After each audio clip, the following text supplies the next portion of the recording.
No, I guess we can kick it off. So, buongiorno, good morning, bonjour, bienvenue. Welcome to day 2 of the 5th edition of the Canada-Italy AI Forum, which this year talks about space economy. As we discussed yesterday, my name is Enrico Cremonese. I'm a senior AI expert at McKinsey & Company in Amsterdam, but it is my pleasure to be your master of ceremony for today. Before we kick it off today on the topic of skills, talent, and what is required to enable the space economy, we have the privilege of having a short video by Teodoro Valente, President of the Italian Space Agency. Distinguished representatives from Canada and Italy, including those from our institution, companies, and research sectors, Ambassador Goldberg and Ambassador Ferrari, I extend my warm regards to both of you, Excellencies representing Italian and Canadian ministry, as well as esteemed colleagues of the Canadian Space Agency. This year's traditional Canada-Italy Forum on Artificial Intelligence focuses also on space economy. It's a privilege for me and a pleasure to convey this address. Italy and Canada, they have a rich history in space exploration.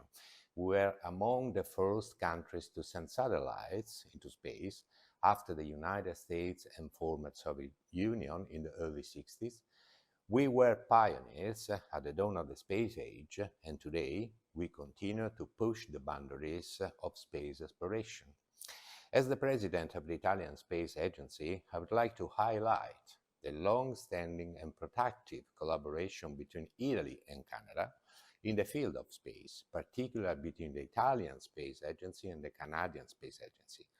Our collaboration in multilateral contexts is evident in various endeavors, such as the creation, management, and use of the International Space Station, our active participation within the European Space Agency, and our common signing of the Artemis Accords as of the first two between 8 countries. These examples showcase our close and ongoing partnership in the dominion of space. In the perspective of bilateral cooperation between the Italian agency and the Canadian Space Agency, I would like to recall the agreement which was signed in 2015, focused on sharing Earth observation data. This has since evolved into a broader memorandum of understanding which was signed in 2021. Through these, working groups on exploration and high-technology nanosatellites have been established and are periodically meeting to further out our collaboration efforts. I could mention our upcoming joint missions, such as the mission Mars Ice Mapper, in collaboration with NASA and the Japanese Space Agency, but today, I believe it is essential and of great importance to emphasize the need to enhance and expand our collaboration inside the topics we have mentioned. The space economy is pushing us to explore the limitless potential of space in an increasingly competitive international context. Space technologies are evolving rapidly, showing exponential growth along with some uncertainties. Artificial intelligence stands out as one of the most innovative and pervasive technologies in this context. Traditionally, space activities have been primarily funded by institutions, but today, private capitals play or start to play a significant role. A dynamic community of startups and smaller enterprises continuously generates innovative solutions. These are utilized either independently or in partnership with major players in the space sector, serving as the backbone of many space activities. Both Italy and Canada are increasing their focus and budgets for space exploration, creating a favorable environment for establishing fruitful and long-term collaboration.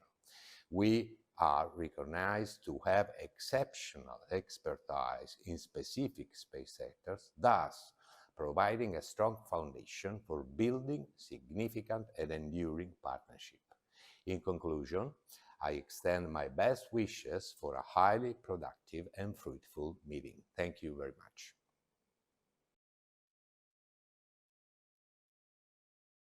Super.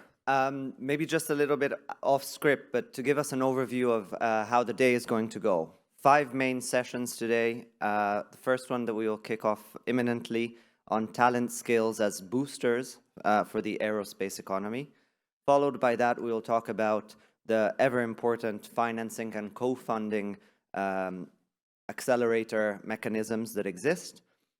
Thirdly, there will be a technical or health or bio break, which is also a great opportunity to network and meet some of the startups that have joined us today. Around 10:30, we will break up in working groups. So 2 working groups, AI and sustainability, and metropolitan innovation systems. And around 12:30, we will be going into lunch, networking lunch that will be served in the room next door. I'll come back to help facilitate and remind us of all these different steps, but I thought it would be good to have an overview for the get-go. If we kick it right off, our first topic, as we discussed, is talents and skills as boosters for the aerospace economy. Questions we'll try to answer: what are some of the hard but also soft skills required to become space people, space personas? What is needed? What are some of the technical and managerial profiles that we look for? What are some of the challenges that we need to address in the context of an economic challenge where there is a missing skill set? These are some of the questions that we will have guests from Clust-ER Innovate, an association of companies, research centers, and training institutions from Emilia-Romagna, who have published recently a Skills for Space white paper. And by the way, I think they'll repeat it, but if you scan the QR code on the cards on your table, you'll be able to reach the white paper. Is that correct? Yeah, good.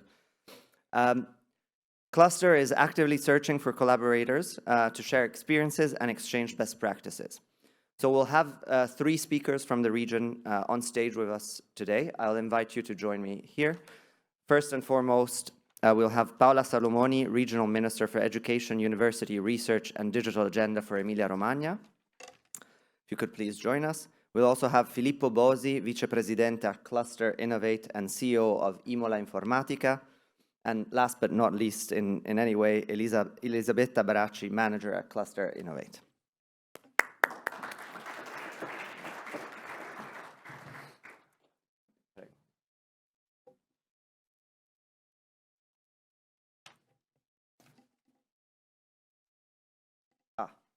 I think we need a mic. Sorry? You can come here? Okay, perfect. In that case, I think our first speaker is Paola Salomoni, Regional Minister for Education, University, Research, and Digital Agenda for Emilia-Romagna. Hello, buongiorno.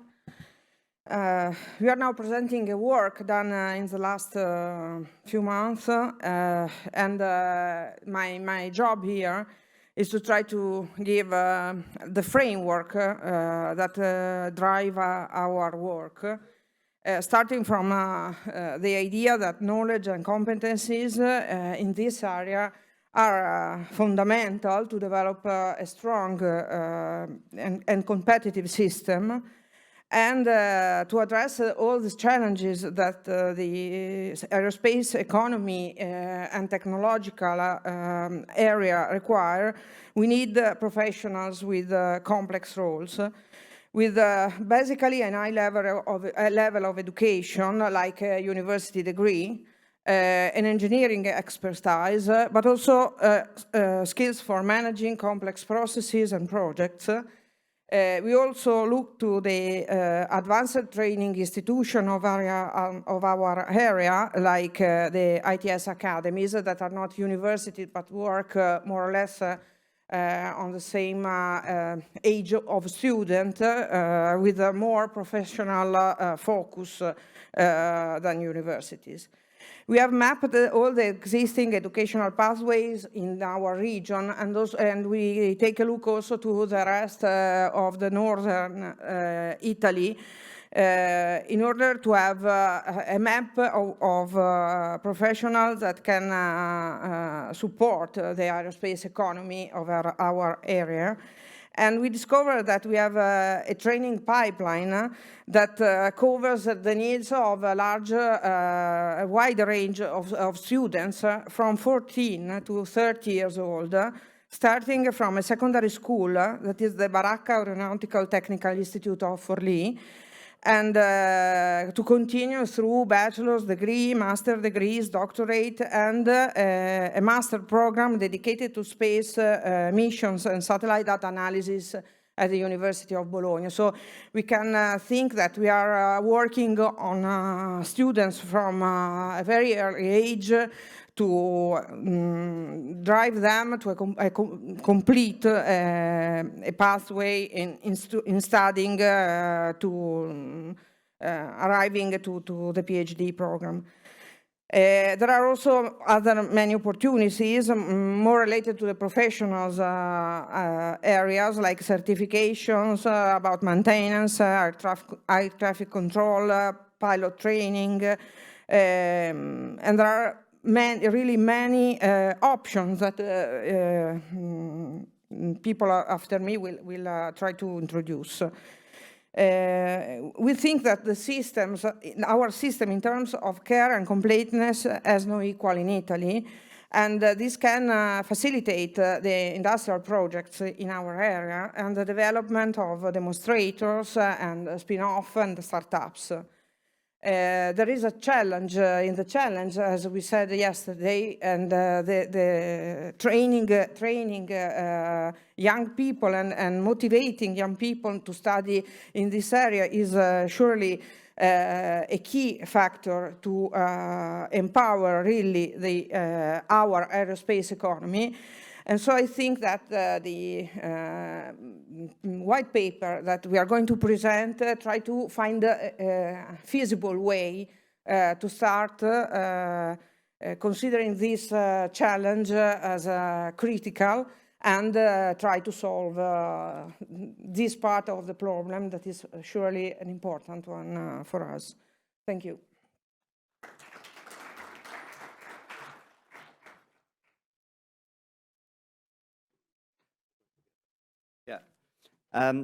Thank you very much, Assessora Salomoni. The next speaker will be Signor Bracci. The floor is yours. Or you're doing it together. Perfect. Yeah. She's my director. We work together constantly, so it's a pleasure to be here together. First of all, thank you. Thank you very much. Thanks to Italian Chamber of Commerce in Canada for the great work done. Thank you very much. So I've worked in a smart service industry for the last 20 years, and I do think that the smartest tool that we have is human touch. So thank you very much, Daniela. Thank you very much to you all, Ruggera, and all the team. And thanks to Italian Trade Agency for the great job done with our startups.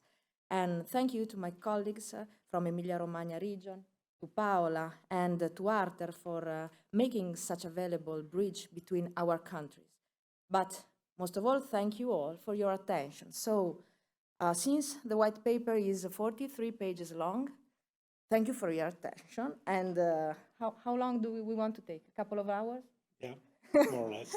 No, thanking to Jetlag, we will narrate you in about 20-25 minutes what we usually do and why we decided to face this challenge, dealing with more than 70 stakeholders from the northern east of Italy. So I give the floor to our Vice President, Filippo Bosi, for a brief introduction of our cluster. Thank you very much. Okay. Thanks. Oh, if you wish, you can stay here. It's okay for me if you stay here. Okay.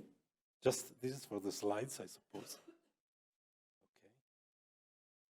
Okay.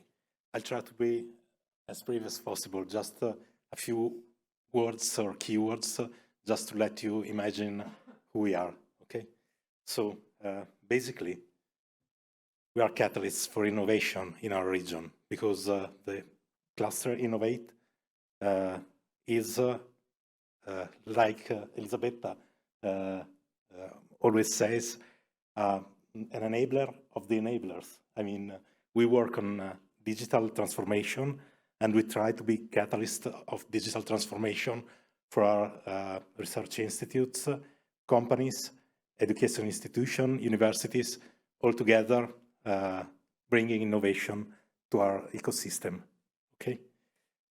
So our mission is to foster private and public competitiveness in our region.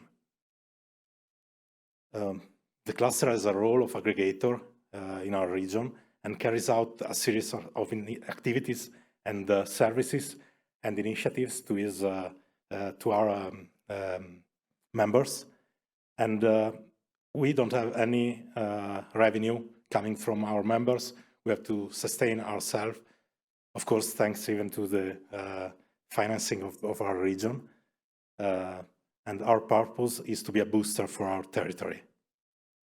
Okay, just to give you a rough idea of our cluster, we were founded in 2017.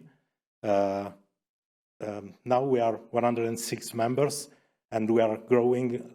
In the last 2 years, we have a growth rate of 40%. So we are growing fast, maybe thanks to Elisabetta, who is pushing hard. Okay. We work on international projects. You can see the list of projects, on national projects, and on regional forums. Maybe the forum that's most important for you is that we collaborate to Aerospace Forum in our region. We have written some white papers, and the one who is going to be discussed today is the skills for aerospace. Because in innovation, if you don't have skills, if you don't have talents, you don't develop anything. And so we are pushing skills in our region. And Cluster Innovate is a very active player in bringing things together to define skills and foster the development of skills. We participate to some fairs, just to the two most relevant fairs in our region are We Make Future and Research to Business. That are, one is the first one is a fair about innovation, and the other one fosters collaboration between research institutes and business. Okay. We are organized in working groups.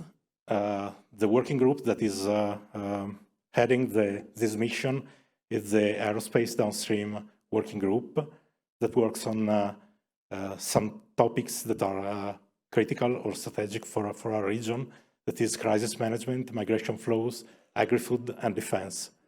There are several projects our working groups are working on, and we share knowledge between our associates. We have a couple of coordinators that are here, University of Bologna and MEO, who are working group coordinators for the aerospace downstream. We carry on some networking activities. So we had, regarding aerospace, submissions during this year. One was in Houston. The other one was in the Netherlands, where I was in that mission as well. And another one was in Italy, in Matera, all on the subject of space economy. Okay. Other things that's important for us to tell you is that together with another cluster that is Cluster MEC, we cover roughly 100% of our companies devoted to aerospace.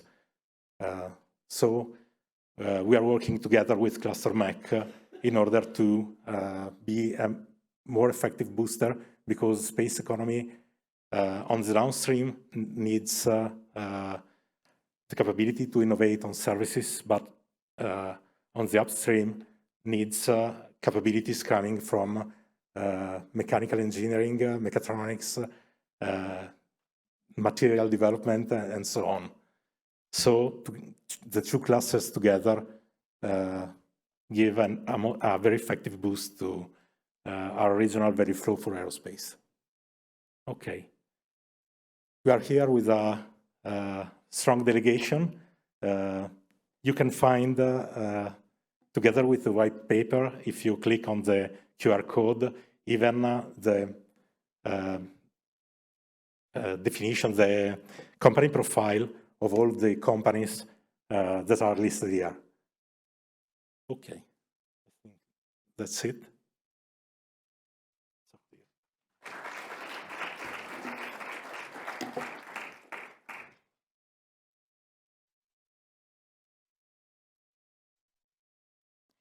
So, in the last years, the space economy has become not only a highly specialized industrial sector with a developed value chain all around the world, but also a very strategic line of our region. And we are driven by 4 keywords like acceleration, convergence, complexity, and impact. Acceleration, because currently this business sector is accelerated by public funds, but we would like to increase the private capitals, because through private capitals, our companies have to be on the market, not only to be driven by the public force. Convergence, because space economy is a container of deep tech application.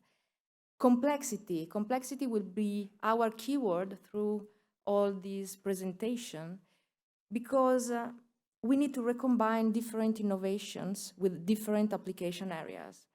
So we are working and living in such a complex environment with a lot of variables that are moving so fast and that have very weak links that are tough to find out in order to have the right informations. And impact, because as we will see in a minute, on manufacturing and services sectors, we are perceiving a huge impact of these brand new opportunities linked with aerospace. So the key questions are: which business models do companies need to adopt to move beyond relying strongly on government contracts and funds?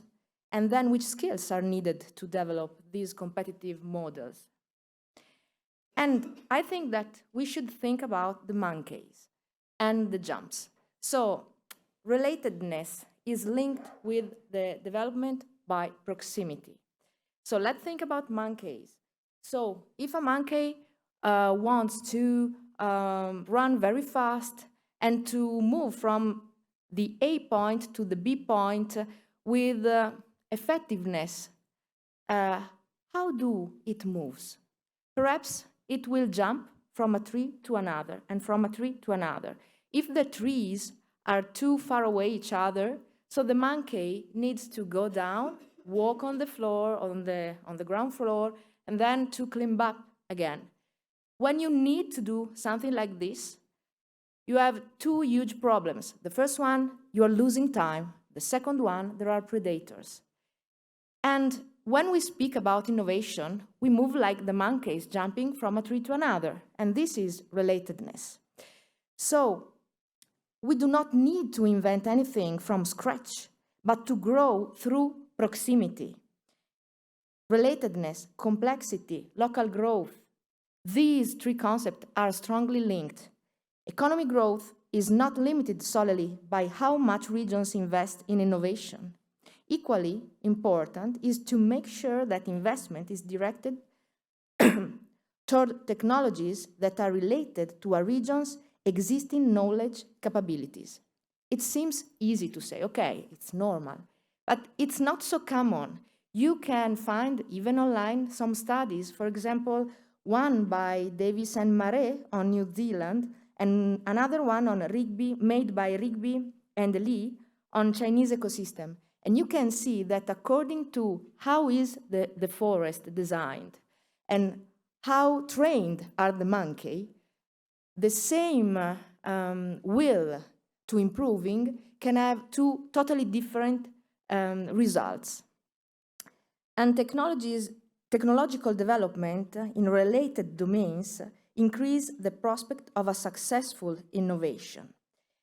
And let me tell you, the knowledge field that a region already has is the background of everything.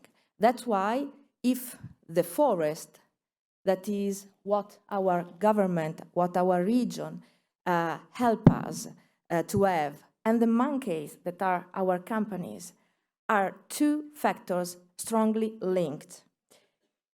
But the real booster in order to jump are people, is the talent of people, are the skills related to people. And just to give you a quick look, just to share with you our relatedness index, as you can see, the more it is red and the more the index is high. And Emilia-Romagna, Lombardia, and Veneto, that are three regions in the northern east of Italy, they are quite red. So we decided to put together our minds and to put together about 70 stakeholders from these regions, mostly from our region, in order to understand how to jump as far as we can. And if we want to link complexity and relatedness, as you can see, the more complex is a context and the more the relatedness index is high, and the lower is the risk to jump, and the higher are the benefits to jump. So the competitiveness of a territory is strongly linked with, let me say, rare skills that are typical of that place.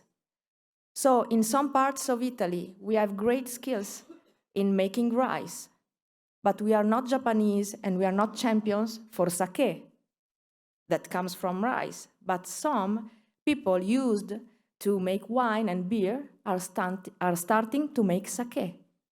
Obviously in the area where they are champions in having rice and making alcohol. So that's how we jump. But we won't be Japan in doing sake, because they have rare and strong competencies in doing it, and a huge history. So what about our region? Where do we start from? So advanced mechanical engineering. These are some of our numbers. We are so strong in this area. These are numbers from 2021. And if you see how many public funds are invested on this topic, you can deeply understand how structured is this sector in our region. We are speaking about 362,000 employees. So it means that is a very strong area. Another one, the motor vehicle area. We are well known as a motor valley. So in less than 100 kilometers, you can find Ferrari, Maserati, Ducati, and many, many others, Dallara. We are speaking about 8.6 billion euro of export and 11 billion euro turnover.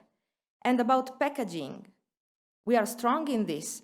I am just telling you this because we need to understand why we found out these competencies that I'm gonna tell you. And we decided to become not only a motor vehicle valley, not only a packaging valley, obviously a food valley, but a data valley. And here we are speaking about a huge investment.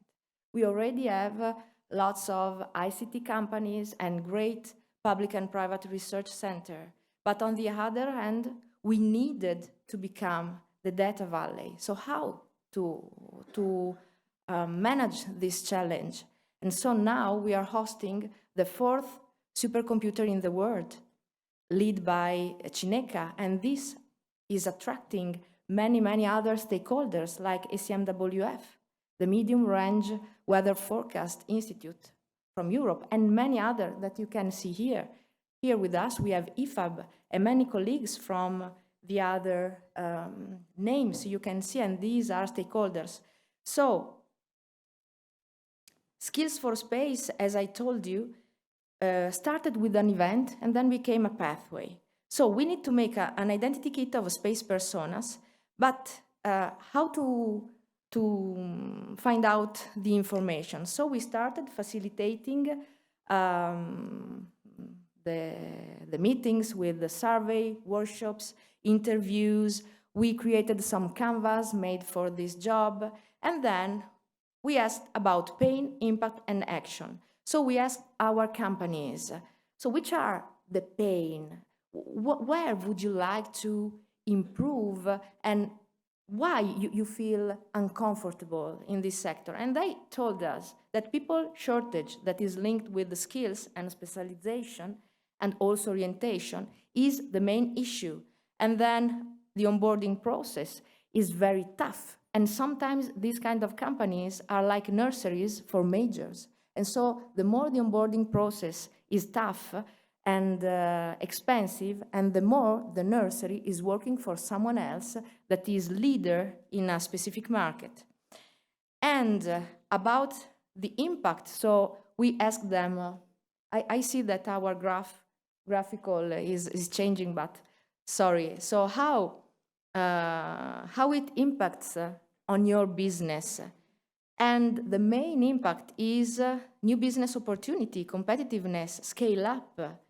And what are they doing in order to face this challenge? And most of them are trying to have a multi-sectorial network. And most of them are trying to create internal or grouping other companies, are trying to create courses and academies in order to decrease the cost of turnover, let me say. So about the soft skills, we decided to start with the Lominger leadership competencies. We decided to use this one because it deals with 66 different competencies. And we gave them a huge range between they could find what they preferred. And learning on the fly, as you can see, was the most loved, let me say, really loved competency, because to be able to learn while you are running on the market, while you are trying to improve, is the most recognized skills that everyone wants in upstream, downstream. So soft skills are more or less the same for upstream and downstream, but they are quite different from managerial and technical profile. So on the technical profile side, they would like to have more creativity, problem solving, learning on the fly, time management, customer focus, goal orientation. So let me say it, long story short, in 2 words. Solve the problems and be client-oriented.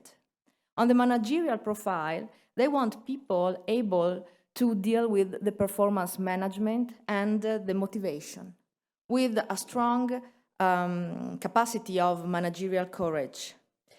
These kind of skills are usually, I think all around the world, even here, developed by companies or specific courses.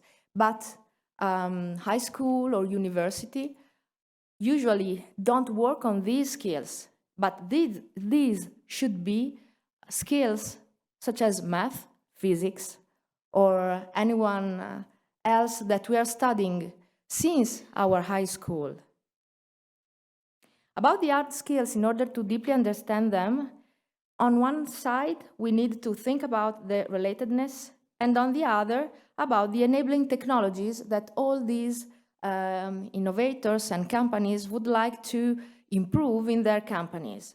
So about downstream, we are speaking about machine learning, big data, machine vision, geographical information system, image processing, automated data analysis, and high-performance computing. On the upstream side, embedded system, precision components, optomechanical design production, composite and innovative materials, drone design and droning, 3D printing, new propulsion solution, autonomous driving solution, testing, evaluation, sensing design, and development of thermal engineering solution. So as you can see, we have a huge difference between the data and the iron, the data and the machine. But we have a very strong point in common, and we are speaking about it since yesterday, cybersecurity, and obviously artificial intelligence. So they would like to move to these 2 silos to a machine able to be more smarter. So artificial intelligence and cybersecurity are already perceived as critical factors. Cybersecurity, obviously, everything is connected. So we have a lot of vulnus, a lot of virtual doors that are ready to be opened, and we would like them to stay closed. And artificial intelligence, because a complex environment needs enabling technologies in order to be served by the man. About managerial hard skills, we can see that what is required is more or less 100% what we already have. And we need to think about it. So for upstream, when we speak about machines, we are speaking about engineers, mechanical, materials, telecommunication, production manager, mechanical designer, maintenance manager. And on the downstream side, data and cloud engineers, system administrators, and the most specific ones are computer vision specialists and geospatial data analyst. And also in this case, software engineer, account manager, project manager, these are the business as usual profiles. In the common area, we can see the cybersecurity expert, the certification expert, patent expert, and public funding expert. Just a few words on it.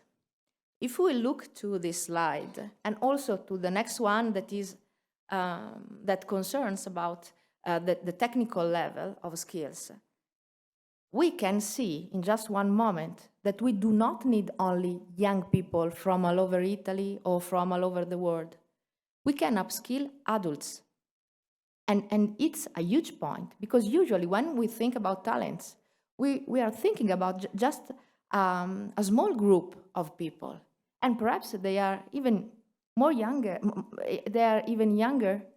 than us in this room. But when we think about a mechanical engineer that today is working on automotive or packaging and tomorrow will work on a drone, we can upskill him. This is the question. We need someone that is 22, or a man or a woman of 52 is perfect for us, and we already have it next door. On another hand, let's focus on certification. Obviously, certification is an important area. Patent is a very important area, and we already have, but we need to raise the bar, because to face the aerospace industry means to raise the bar to another level of our current skills. As you can see, for the technician, it's the same, but just in a more technical approach, as we saw before.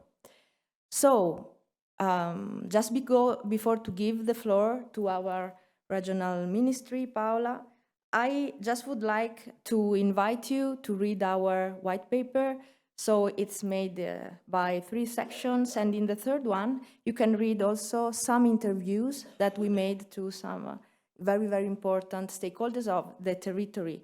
And forest, monkey, jump, every one of us has a very, sometimes unclear, but a very important role in this growth for proximity.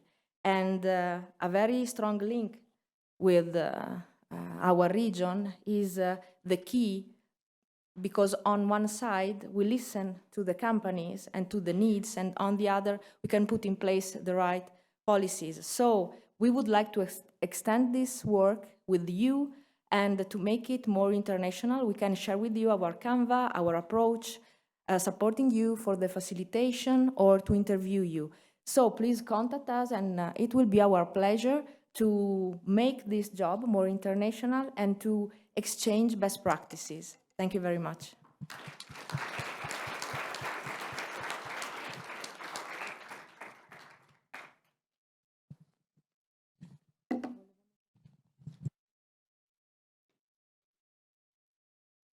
Thank you, Elisabetta. Assessora Salomoni, maybe some closing remarks for the session. Thank you. So closing remarks are the following. We, as public administration, what can we do better than now? I don't understand exactly if we are the trees. I think we are more or less a jungle, more than a tree. But the idea is what is underlined by this report, by this white paper, what we can learn and which are the needs that we have to try to solve, to respond to. And I want to focus on 4 of them. In the report, there is a lot more. And these are also, I think, issues for not only for aerospace or artificial intelligence. I think that our needs related to all the ICT sector, but also mechanics, advanced mechanics, and a lot of other fields of engineering that are very strong in our region and all suffer from difficulties in recruiting skilled people.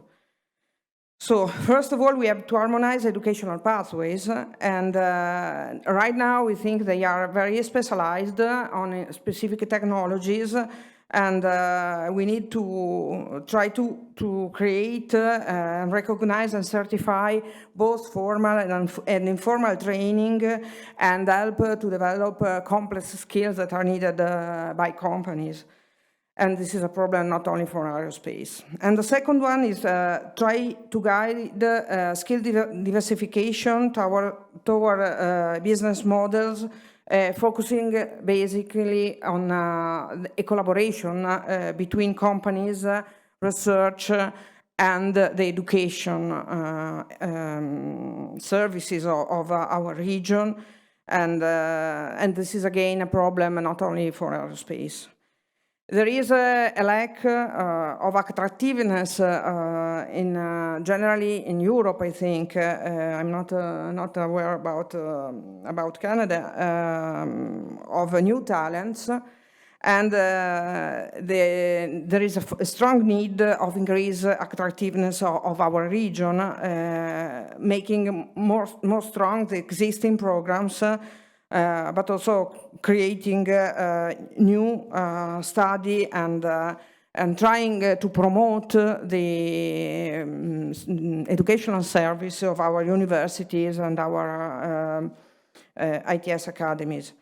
And finally, I think that there is a strong lack of motivation in young people to follow students like engineering. Generally, again, it's not a problem for just for aerospace, it's a problem in all the engineering areas.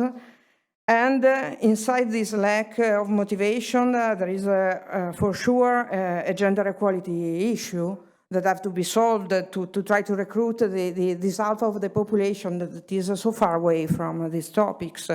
And that's, I think, just a cultural issue, nothing more. So it should be easy to solve, but it's not. And these are the 4 main needs that I have to underline now, but if you take a look to the white paper, you will understand that it goes better in deep on the part related to aerospace and touch some other critical issues related to training in this field. Thank you.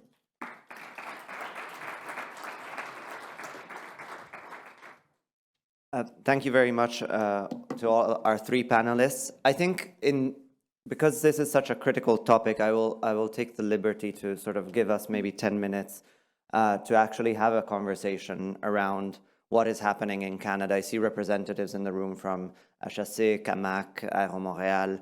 So it would be interesting, if that's okay with you, to maybe have a bit of a 10-minute perspective or conversation with some Q&A, some insights, just to understand that this is a global problem. It doesn't impact only Italy. As you said, Assessora, it's a challenge that we have in engineering, but also in artificial intelligence, where Canada has tried to do quite a few initiatives, as you heard, from Scale AI, for example, to improve the talent pool. And by the way, it's a question that we ask ourselves daily. How can we not only move in the educational system, but also help with coaching and training? And as an artificial intelligence, let's say, expert, I think, how can I leverage these technologies to accelerate the onboarding of new talent, new people, especially in industries that have more and more often a very fast turnover. And so we're seeing some applications that are quite fascinating around generative artificial intelligence to help with tailored, personalized, adaptive educational paths and feedback. So maybe we focus a bit on the aero side today because of the audience and the topic of the forum, but definitely a topic that is a challenge across industries and across countries. Would that be okay? Super. Okay, maybe we'll start with, I see Marianne. I'm lucky to know you, so I'll pass the mic. Yes.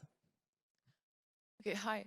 My name is Marianne Chouinard. I am a training coordinator at CAMAC, which is the space, the sectoral committee for the workforce in aerospace in Quebec. So we work, how could I say that? On the outline of what government is doing to help them on the field, make sure that the workforce has what they need to progress. So helping companies and working with also training facilities to make sure that we have the training that's needed, and et cetera, other programs like this. And so do you see some, the challenges or the opportunities actually reflected in the white paper in Emilia-Romagna apply also to Quebec and Canada in your perspective? Yes, I found this incredibly interesting because we're going to do such similar studies, so we definitely need to talk. I found it interesting to see, well, you focused a lot on scientific jobs. Of course, that's probably the main concern here. What I see in my line of work is there's a lot of technical jobs also really in need. There's a lot of even professional level skills that really need to be supplied. We don't have enough people doing this. I think the programs are good enough, the trainings are good enough, but the people doing it are lacking. So same issue, to have people motivated to go towards this kind of job, because it's not well understood what the challenges are, what can be done in there, what the potential of the job is. It's not necessarily clear. Prego. Sure. If I can put another concept on the plate, let's think about a fully remote ICT company. Because usually we want talents next door. So we are in Bologna, so I want someone perhaps from Canadian ecosystem, but I want him or her to come next to my door. But in ICT, we cannot think like this anymore. So it's an ancient way to think. So the main issue in my point of view, and I would like also to know your opinion on it, in a very next future, will be how to train people that are not together, how to create a common culture if they do not work together. Some of the companies that are our members, and even the ones that are here, they have someone from South America, someone from Canary Island, someone from another city. We have something called South Working, because the salary is different in the north and in the south of our country. But someone don't want anymore to move to the north. They want to stay in their wonderful place. If you will come to Italy, you will see how beautiful is the south. So they don't want to move anymore. They want to work more or less fully remote. So let's think also about this. So now we are asking ourselves, how can we train our people? How can we increase our competitiveness? Next step, in my personal opinion, is how can we do it without having people in the next door? Well, that's a big question. And I know for sure that the north of Italy is also wonderful.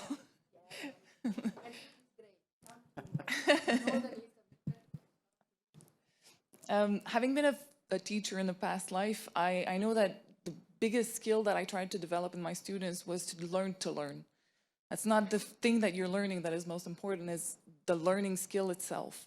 So I think it's not necessarily being taught officially in all schools, so we don't have it necessarily. When people come, the workforce comes in a company, they don't necessarily have those skills. So I think we need to focus on that with the onboarding, to kind of develop that first skill.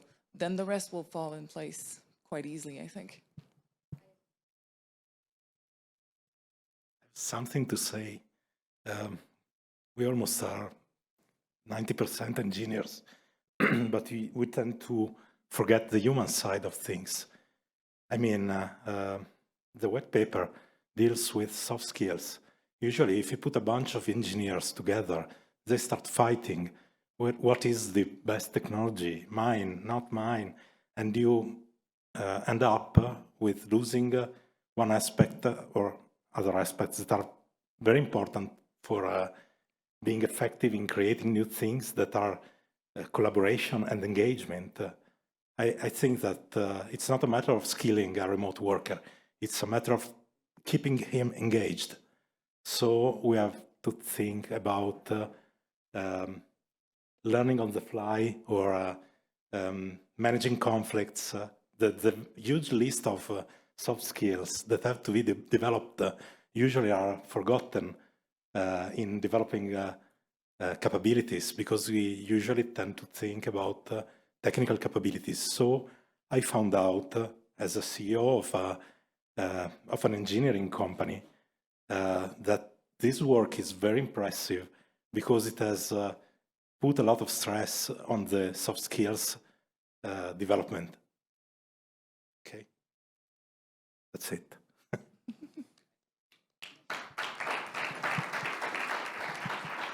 Thank you very much. And I think we were discussing your approach to managing your teams, or actually leading your teams, which was a very interesting one, and also the structure that you set up in order to motivate and incentivize, which is not always only financial. So I think a lot of good ideas that could be then shared with the rest of the audience.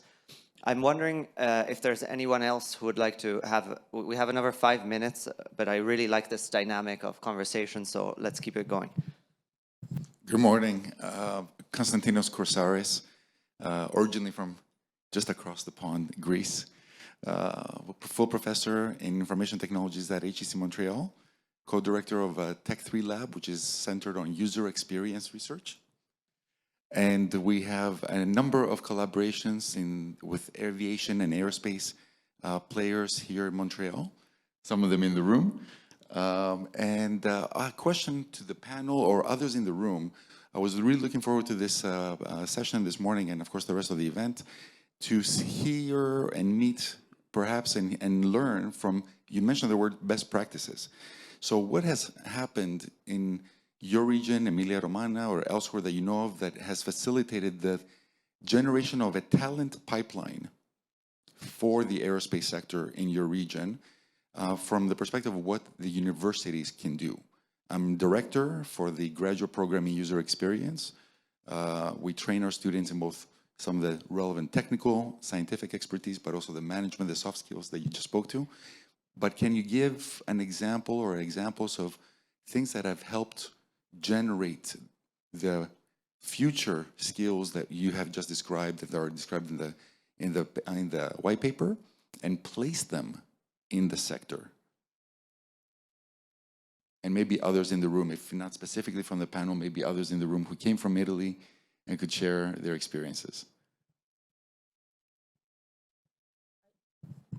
I'm trying to give an answer. I'm not sure about what I'm saying, really. But I think that we are so strong in the automotive sector, both in companies. I can cite Ferrari, Ducati, and whatever, Maserati. So the university, all our university, I think especially the two that are in this area, with these companies on the side, so Bologna and Modena, they developed a very strong school of engineering with mechanical engineer, working on aerodynamics, And then a little step by step, they move to different near, as was said before, jumping from a tree to the other, they move to aerospace. I think that's the strongest background come in time. So, I mean, now we have aerospace engineers, but I think that all these come from the mechanical background of the region, which is really, really, really, really strong. And this is how, I think. But it's just, I mean, a sort of interpretation. I don't know if there are, someone has got some history of the Faculty of Engineering that is, say, something different. You can put on the Slide. there is one slide that perhaps helped me and Paola sharing with you. But we can create a link with Paolo Tortora, that is the man of the aerospace for Bologna University. So he manages this challenge every day. He's one of the starters of this challenge. And we have just one slide showing you that in a little and wonderful town next to Bologna that is called Forlì, you can find everything, let me say, by walking distance. So you have several levels of education because we do not need only engineers. We need many.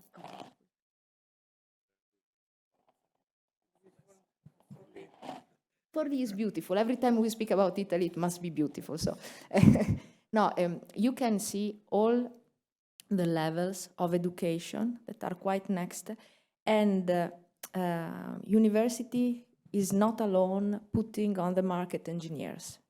But according to the fact that to aerospace, to boost aerospace, we need many kinds of talents, also mechanicals or pilots or something else.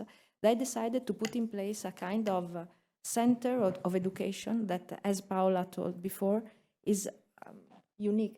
If you can go at the end of the presentation, or I can move it? Okay, I will move it. Just 1 second, because I had some more slides just in case. Very long, very, very long. It's a great recap. Yeah. Missed it the first time. Read it very fast. Okay, this is our education system. So as you can see, aerospace engineer degree and master is the center. But then we need someone putting his hand or her hands on a machine. And so they are linked and next. And then we need the technicians. So the technician in order to make the maintenance process. And then we need pilots and co-pilots. And now we are facing the brand new challenge about the geospatial data analyst that was unknown. For example, Meo, that is our coordinator of the working group, and Marco as a company. So anytime he hires someone, he creates a geospatial engineer. Now we are going to have a course only on this. So I think that the idea was to create a center, a unique center, and so university is the central engine of this center. Not only engineering or in all these specific fields, but the whole ecosystem. I can tell it.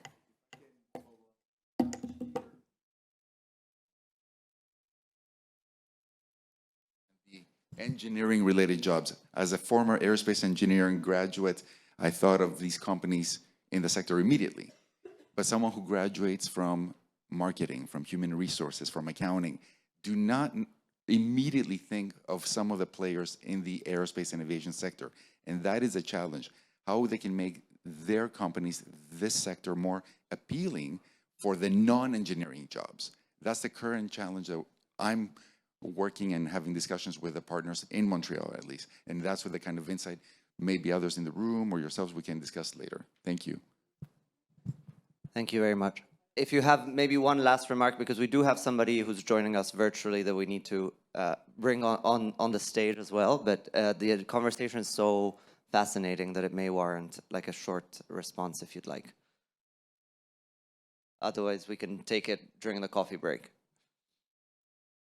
I can bring my personal experience. It's not in the aerospace field because my company is a consulting company in the IT field. So it's an enabler for digitalization or for digital innovation. But we were forced by the University of Bologna to think about collaborating with human departments, human sciences departments, particularly in the field of user interface, service design. And we started learning that you can see the same thing with the eyes of an engineer or with the eyes of a humanistic or human sciences researcher.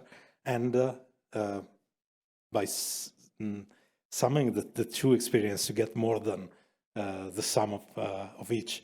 And I was in Cornell Tech University last month in New York, and we had a meeting called Engineers Meet Human researchers, human sciences researcher.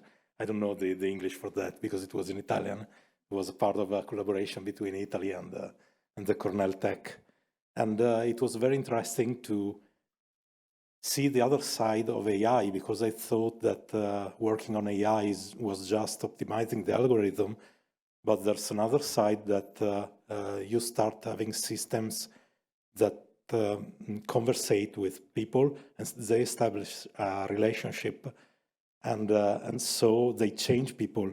They change the social behavior of groups of people, and you have to take into account these if you have to manage a large group of people working together for a goal. So that's interesting from an engineer just thinking about these things, because sometimes you find out that things are not working, not because they're not technically fit, but they do not fit because two groups are fighting each other, and you just realize that when it's too late.